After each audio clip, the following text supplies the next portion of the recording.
I'm in the middle of replacing the short block in my 2016 WRX, and today I continue the work of transferring components, including the oil pan and the heads, to the new block. If you would like to go back and get caught up, I have the full playlist linked in the description. But for now, I have a few things to button up on the top of the block before I can flip it over and start working on the oil pan. It is the next day and I'm going to put this back on. And then I think that will take care of the top. Yeah, so that is everything on the top and more or less the front. So I'm gonna flip it over and work on the bottom, but I'm gonna do some cleaning while it's in this orientation such that all the dirt and grime will drop down. All right, that's a little bit cleaner. Let's rotate it sideways and see if that gives us a little better angle to clean with. It's actually not that dirty, which is good.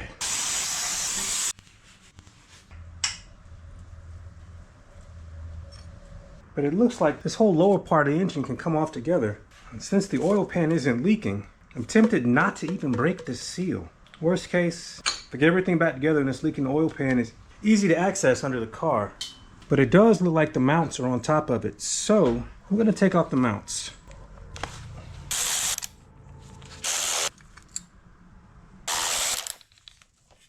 Whatever this bottom section is called that the oil pan mounts to, that's where the studs are that go into the transmission. And on the new one, I mounted the engine on these lower holes. So I'm gonna have to remount it.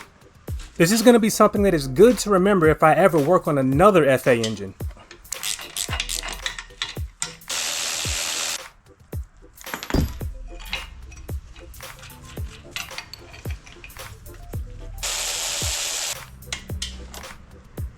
Nice. Just gotta do that one more time. No, it won't reach. So I think I can just take out all these bolts with 12mm heads, and then I can pry this bottom section off of the block, I think. All right, let's see if this does it. Nope. I pried it on the other side and didn't get it on camera, but it's coming. RTV was just holding it down. All right, so let's see. Okay. Hold up, wait a minute, something ain't right. Yeah, I didn't think this through. I gotta take out all these bolts before I flip it over because I got a bit of cleaning to do. Most of the mechanical bits I have taken off, and it's not going to be just nuts and bolts now. I got to do a bit of cleaning of that and some head components. All right, so I'm going to get off all this RTV. Oh wow, that's a lot. And then I'm going to try and clean up the rest of it. It is going to be a boring process, but let's go.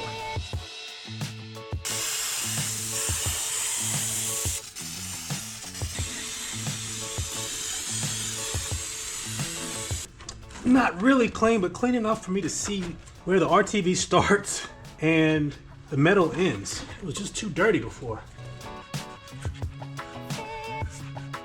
This cleaning is going to be tedious, so I might as well settle in with a podcast.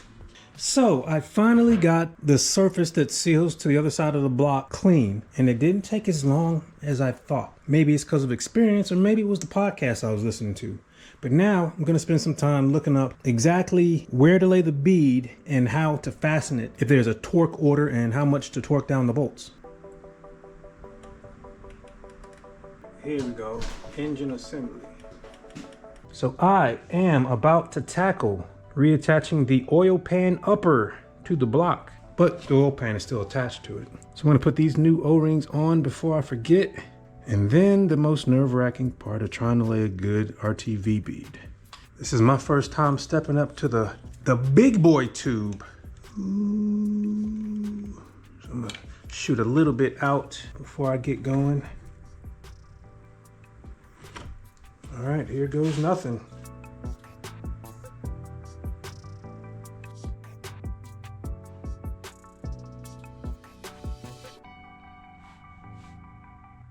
So far, this is the best bead I've ever laid. This definitely is the way to do it.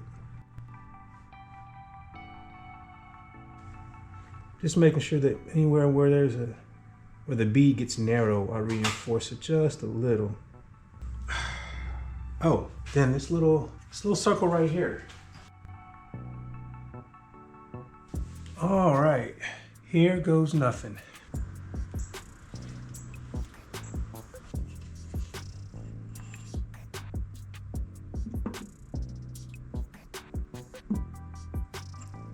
All right, I got everything lined up.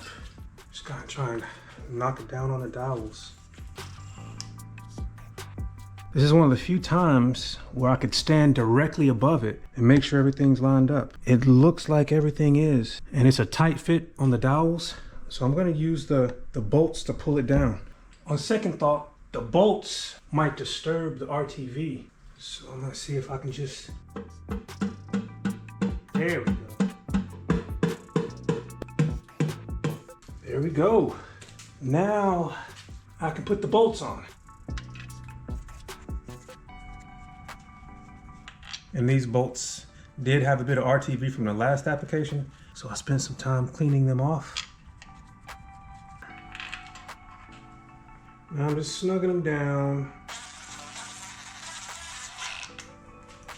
I used Permatex Ultra Black, and they say tighten it down until the RTV starts to squeeze out. So that is just squeezing out. So I'm gonna give it an hour, and then I'm gonna come back and torque it fully.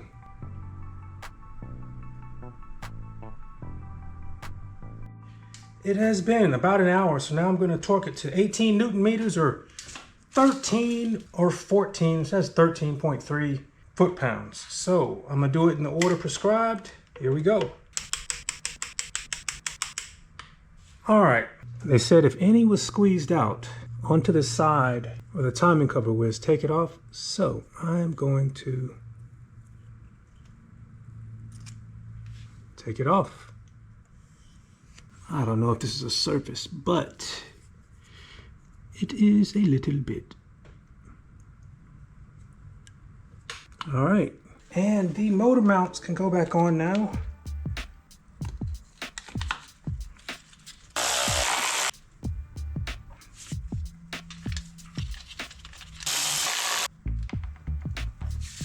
So that I can be done with this old block, see if I can get the flywheel off. Then that'll allow me access to, I think it's what the crankshaft position sensor on the other side.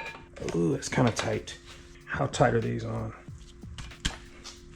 Yeah, that's not strong enough. Made a little stop. Let's see if that provides enough. Damn, that's on pretty good. Wow.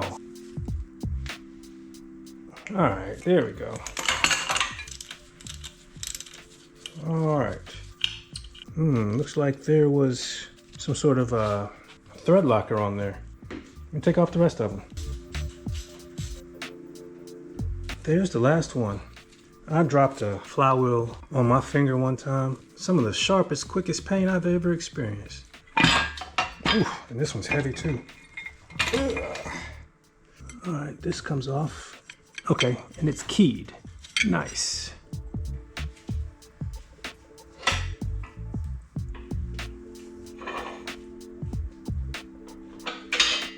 Whatever these bolts were for, they're getting transferred to the new block.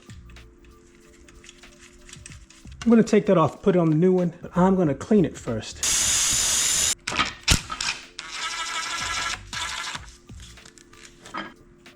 All right, how does this come out?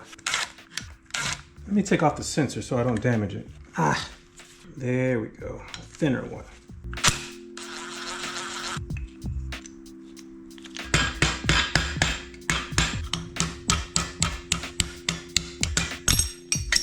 All right, let's see if I broke something.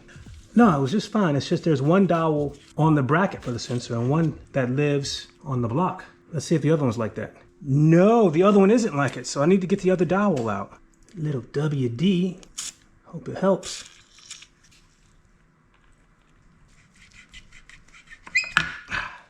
All right, let's see if I can put this back in. So that dowel remained in, and this one, I may have to tap it in. What? Oh my God. I put it in too far. Oh, but it is accessible from the other side, so. Oh, There we go. I was worried. All right, let's see if I can get it back in. There we go. Hopefully I can use these to pull it in evenly. It's going in crooked. There we go. And I know I can push the other one back from the other side. Get in now. Let's see. You see it coming back out? Yeah, I don't know how important it is because it doesn't go anywhere, but the other one was installed. That dowel poking most of the way out. Now the sensor.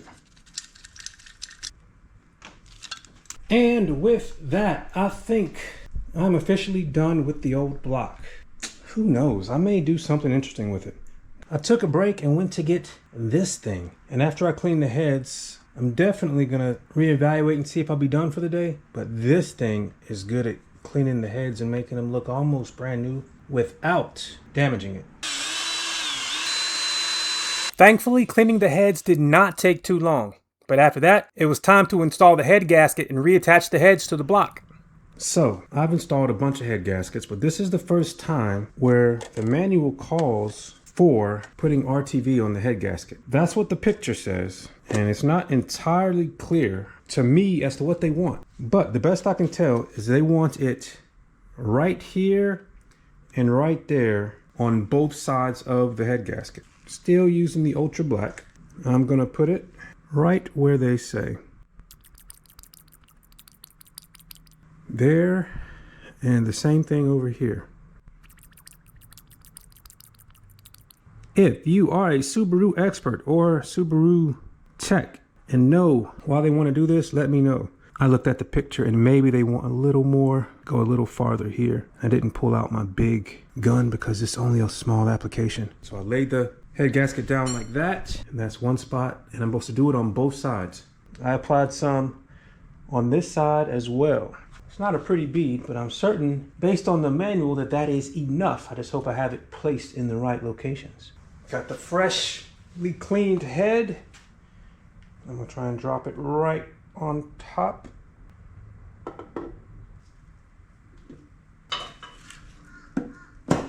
All right, there it is. And I'm just gonna let it sit here without tightening it down and let the RTV settle in for a little bit. For smooth torquing, they recommend putting oil on the head bolts. So I put them in oil and went for a walk. Well, I thought having it in the cup was a good idea, but somehow the cup started leaking. I'm gonna fill up another cup just like that one and dip the head in and the threads in before I Listen, thank you. before I insert the bolts into the block.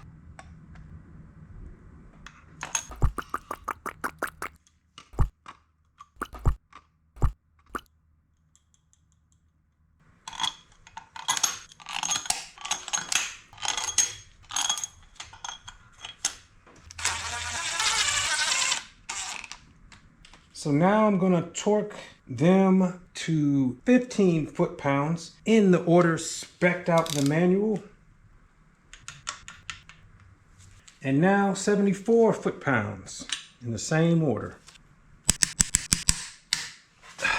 Now I have to loosen them all 360 degrees.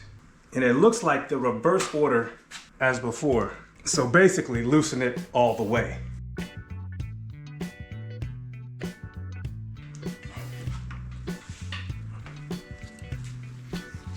So now I gotta tighten them to 15 foot-pounds again in the same order I tightened them before. And now 31 foot-pounds. And this is my first time using one of these. I'm to now torque them to 100 degrees. So let me find a way to secure this. All right, let's give this a shot. I'm gonna set it at 0. And it's 100 plus or minus 2 degrees. All right, let's see how this goes. Going to 100.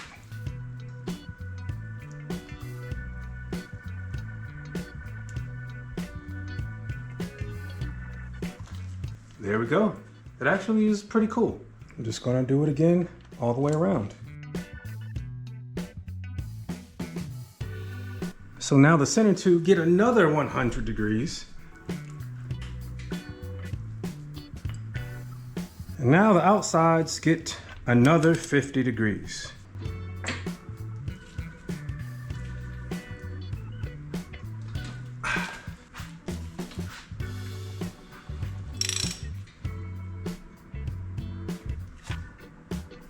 All right. And like before, this says remove any gasket material that's squeezed out. So let's go ahead and do that.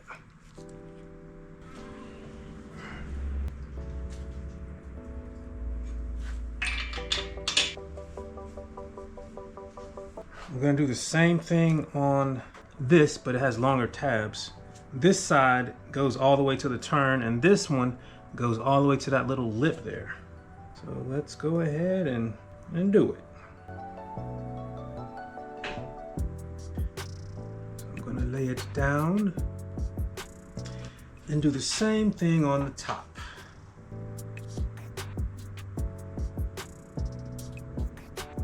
I'll sometimes lay what I think, hey, that's a pretty good bead. Then I'll see a spot where the thickness of the bead it necks down a little bit, and I go to touch it up, and then I just ruin the whole bead. Just ruin it. So now let's get right above it. Just let it sit down. Did that go down perfectly? That went down a lot smoother than the other side. So yeah, I'm not gonna tighten it down. I'm just gonna let it sit there for a while, and then I'll come torque it later. So while the RTV sets up, that'll give me time to clean the cam carriers. So this is the underside of the cam carrier. It has a lot of RTV, an awful lot. So I am about to go ahead and put the bolts in this one. Make sure there's a lot of oil because I want smooth torquing. You know what I mean? This head and head gasket had the exact same torque procedure as the other side. So I just went ahead and knocked it out.